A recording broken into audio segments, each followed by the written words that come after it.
Hey guys, I hope you're all well. Welcome back to my channel.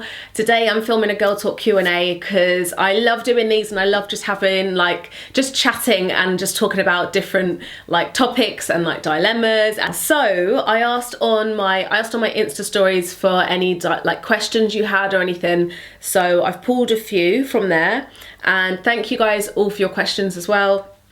Also, I've got new hair. I really like it because I haven't had straighter, sleeker hair for ages. I've obviously had the shaved hair or the big curly hair, so it's nice. I felt like it was a nice switch up for autumn. It was done by Melissa Jade.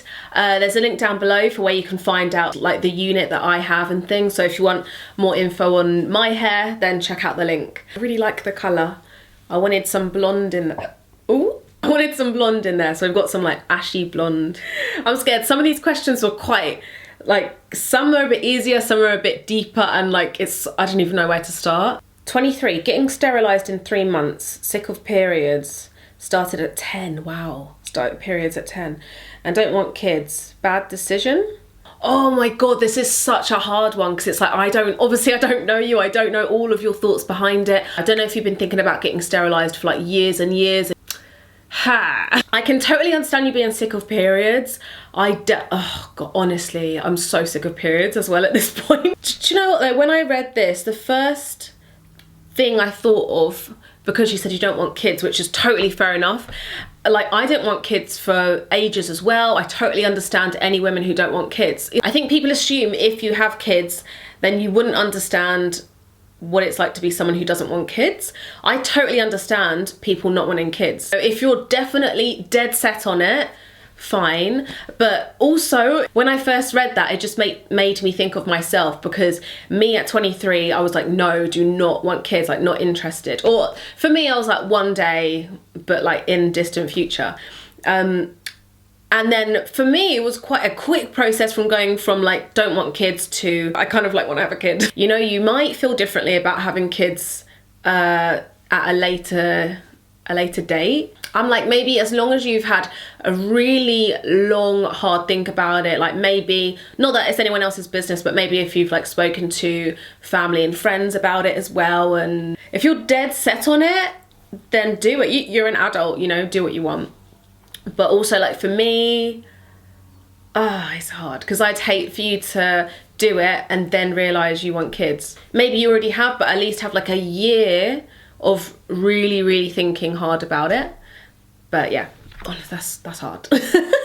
Do you believe in zodiac signs? Yes, I feel I kind of always have. I've always been into who remembers Mystic Meg? Because I used to always read Mystic Meg. It used to be in like a TV magazine or something, was it? But anyway, she used to be such a thing in the 90s. Growing up, I was always checking what it says for Leo constantly, and reading into it and getting excited about it and stuff. And then I feel kind of during my 20s, I was kind of yeah, I'm interested, but not, do you know what I mean? Super, super into it, living my life by it and checking up on it. And then now at this point in my life, I'm so interested in about my sign, but also rising sign and what's the other one? Star, rising, and moon. Yeah. I'm so interested in all the different, your different types of signs, what they mean. I think my moon sign is Scorpio. Where I worked it out and everything. I think it's my moon sign is Scorpio, and it made perfect sense with me. And I was yes. So I'm just so open-minded, and I feel I also want to kind of look a bit more into kind of tarot readings, and I've always been interested in seeing a psychic. I'm just interested. Yeah, anyway, that was a really long-winded answer. How do you make friends as an adult?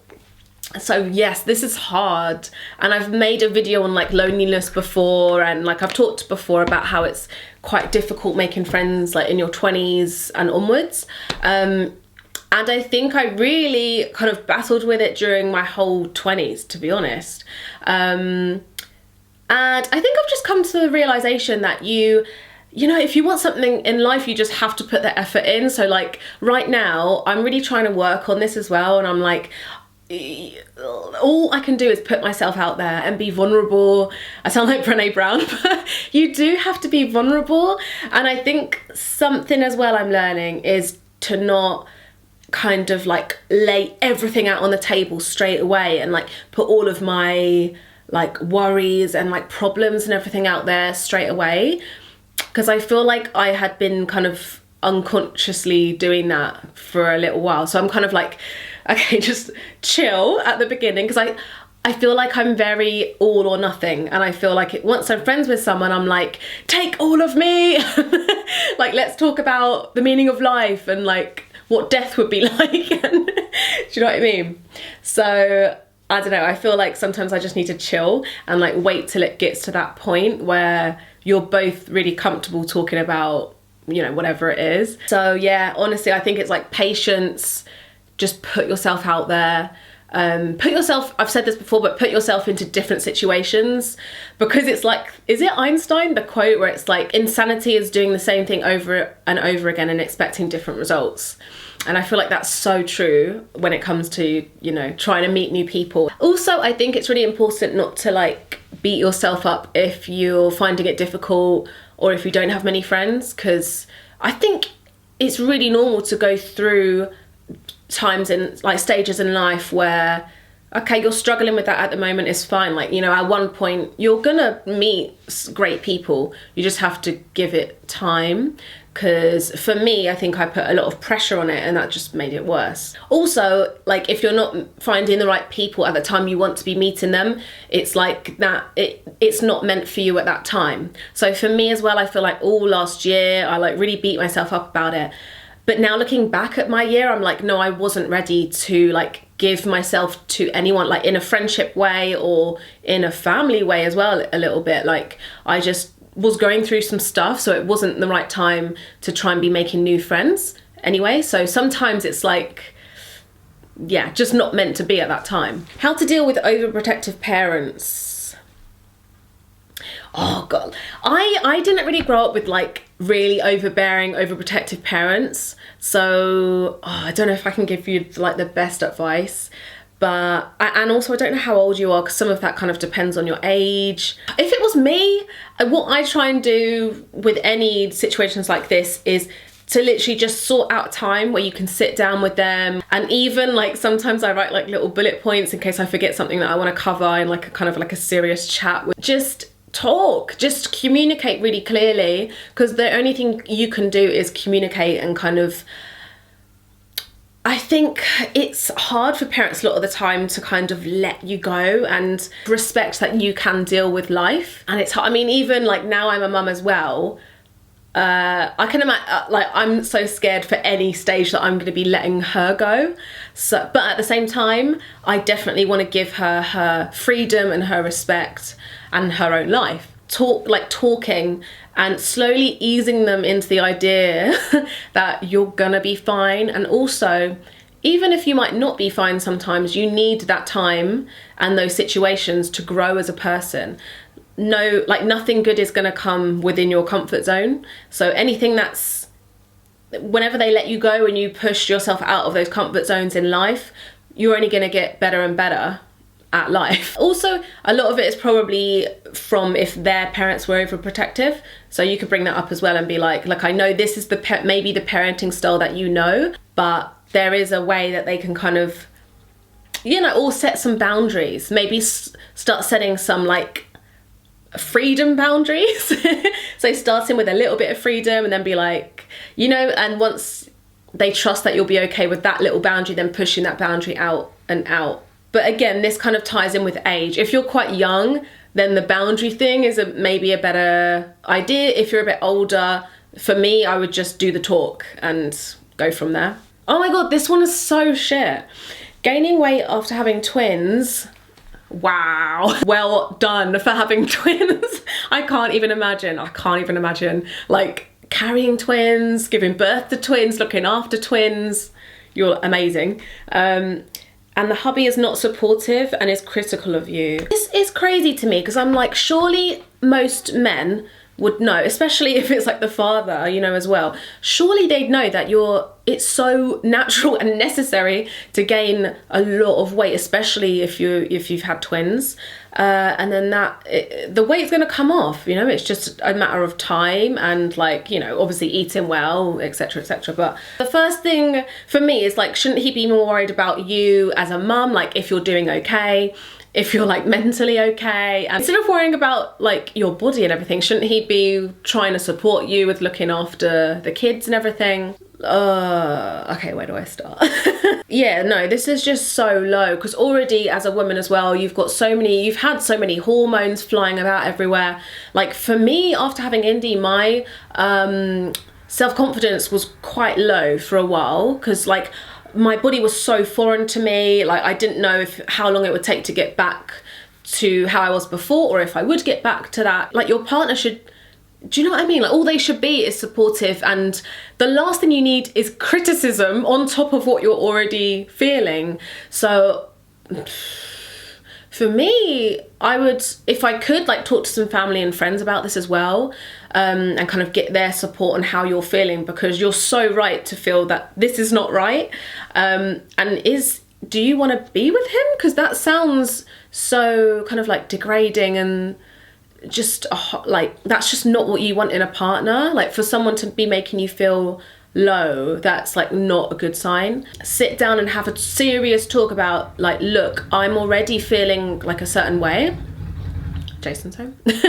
Say the last thing I need right now is for you to be critical of me and my body. Like I've just carried 2 human beings and brought them into the world, and do you know what I mean? Like he should be praising you for everything that you've done. So just have a talk about honestly how you're feeling, and decide what if you want there to be an ultimatum, or if you want to see how he reacts to that. But yeah, I'm so sorry. That's so honestly so shit. How do you deal with ups and downs in your daily life? For a while, not very well. I feel like I keep saying this, but over the last year, I really was struggling with like just dealing with normal life, dealing with my emotions and feelings, and like just like trauma and worries and etc. And I've like, over the last year, I've listened to so much kind of like self-help, like, you know, reading books, listening to podcasts, kind of really like listening so much about how to kind of be more in control of your own mind and not feed into your thoughts as much, just letting them kind of pass there, because they're just thoughts, and not identifying with them too much. So where that's helped me is in my daily life when I have ups and downs. For me, ups is like when I'm really enjoying the work that I'm doing, or, you know, like family time together or time with Indy. Downs for me is usually stress, like trying to meet deadlines, trying to get enough work done for that day.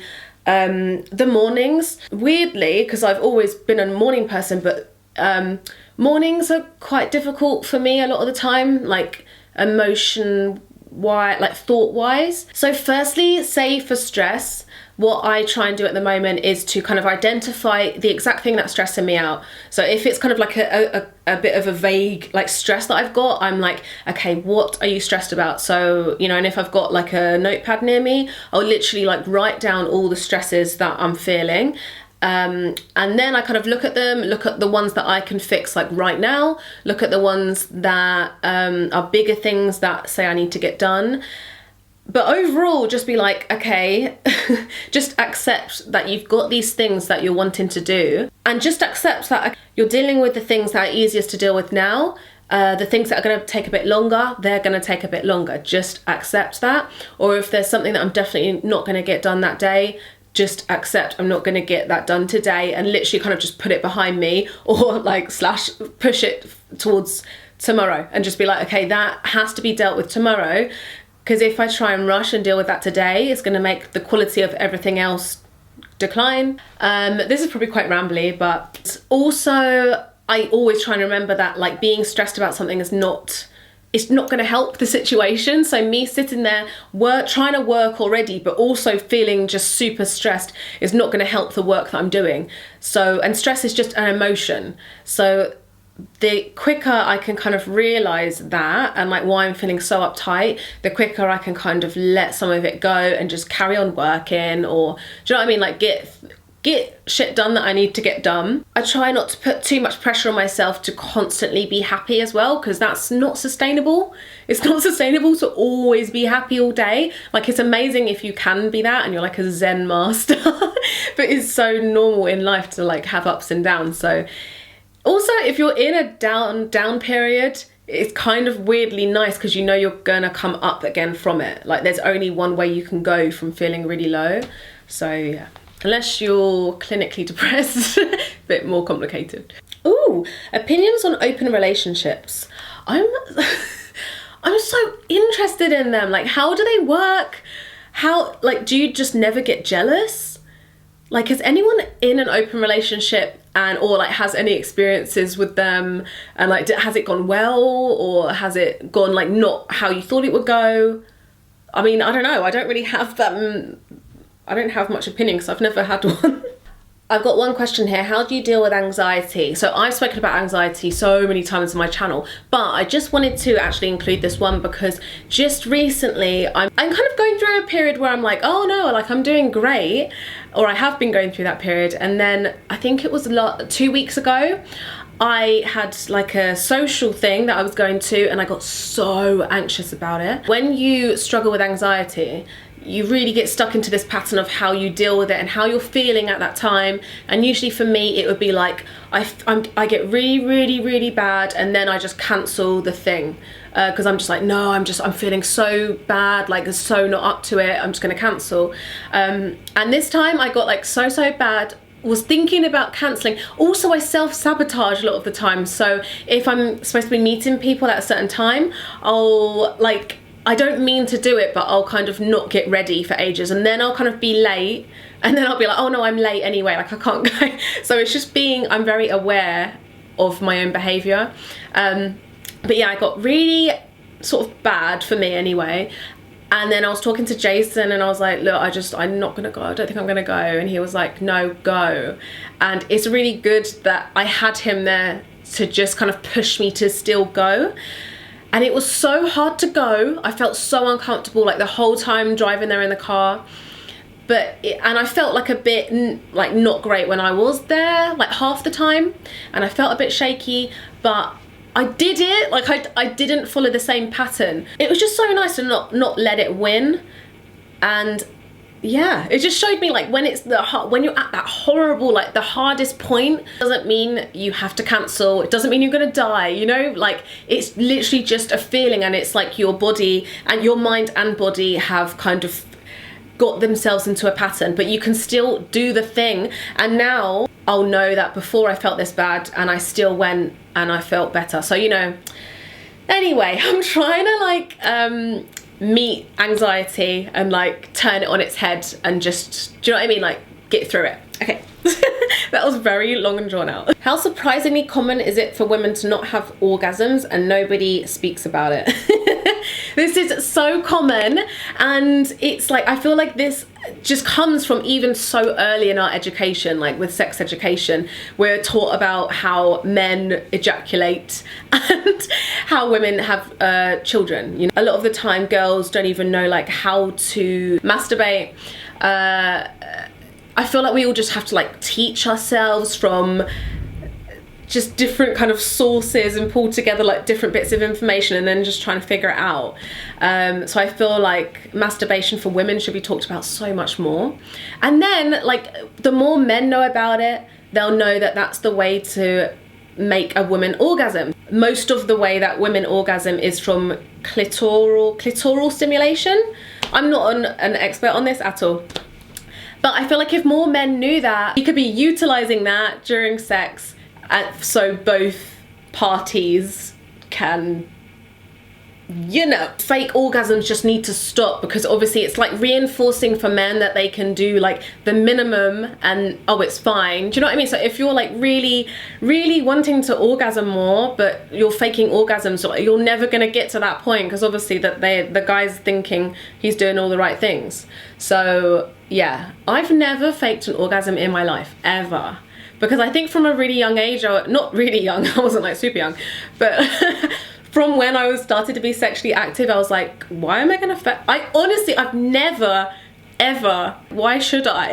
Like, I've always been like, why should I? I'm not gonna fake it. Don't know, like, and then there's this whole thing about faking orgasms, and I'm like, how do you even do that?